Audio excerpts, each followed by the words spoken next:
Avançando então para a lição de quinta-feira, vamos considerar o testemunho de Nicodemos, que está no capítulo 3, versos 1 a 21.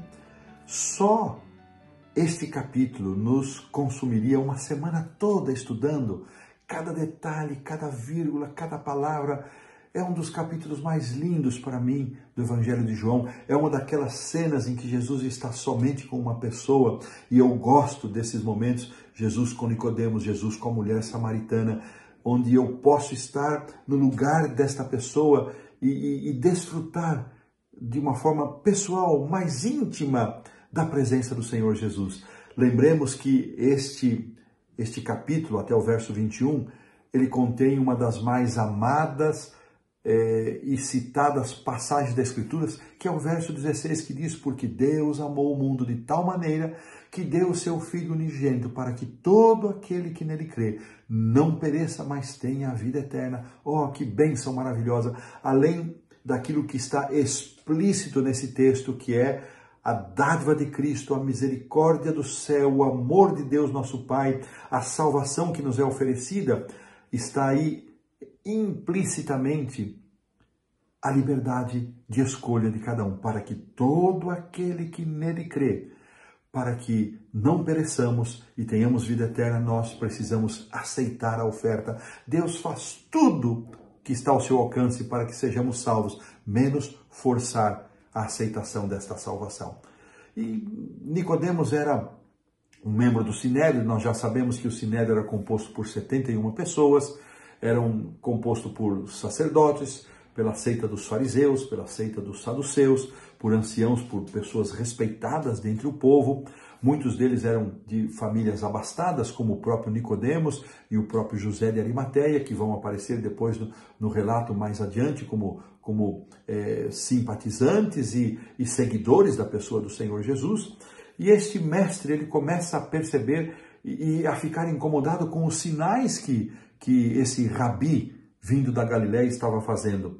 E ele então, já na sua palavra de abertura, disse: Rabi, ninguém pode fazer os sinais que tu fazes se isso não vier de Deus. Mas olha que interessante, um comentário antes, ele busca Jesus num momento noturno, num encontro pessoal, porque embora reconhecesse, e a própria introdução dele para Jesus nos dá conta disso, a origem de Cristo, que ele fazia essas coisas como vindas de um poder fora dele, vindas de Deus, mas ele não queria contrariar o Sinédrio, ele não queria chamar atenção, não queria atrair suspeitas, por isso ele vai à noite buscar a Jesus. Depois nós vamos ver lá adiante no capítulo 7, uma intervenção dele no Sinédrio, depois lá no capítulo 19, da mesma forma, quando ao lado de Nicodemos ele proporciona um sepultamento digno para a pessoa do Senhor Jesus.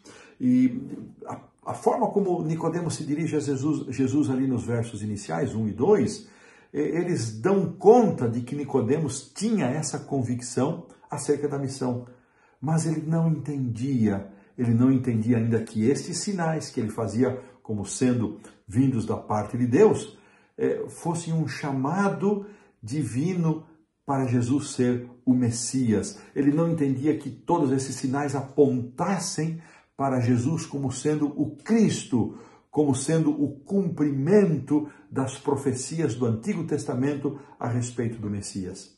Então,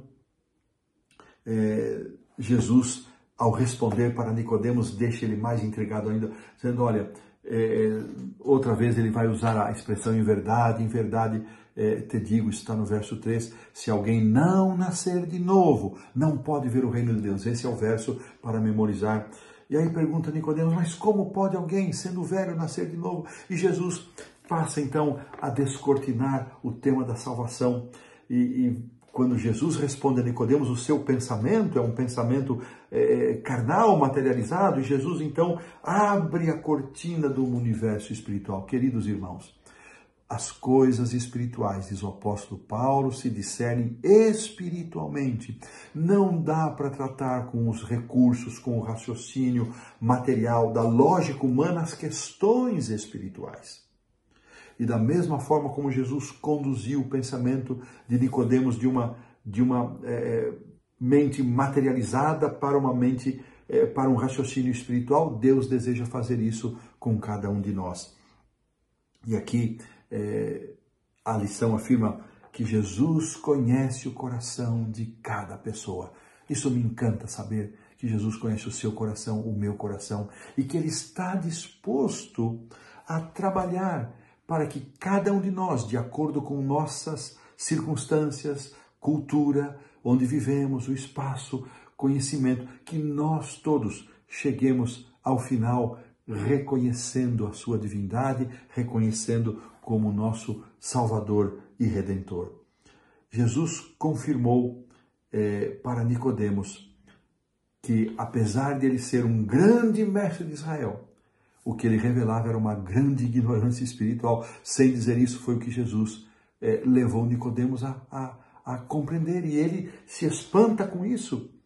Mas Jesus não deixa aquele homem sem luz suficiente para que ele pudesse crer.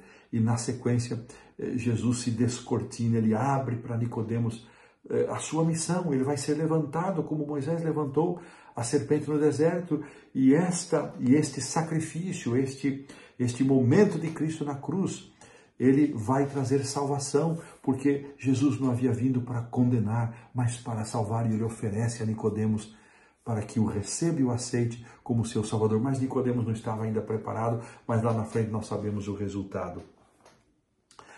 A lição termina dessa maneira: apesar de quaisquer dúvidas que Nicodemos pudesse ter a respeito de Jesus, naquele momento, ele recebeu de bom grado aquela semente e, posteriormente, ele se uniria a Jesus definitivamente, gastando todo o seu recurso para a pregação do Evangelho. Que exemplo maravilhoso, que lição linda!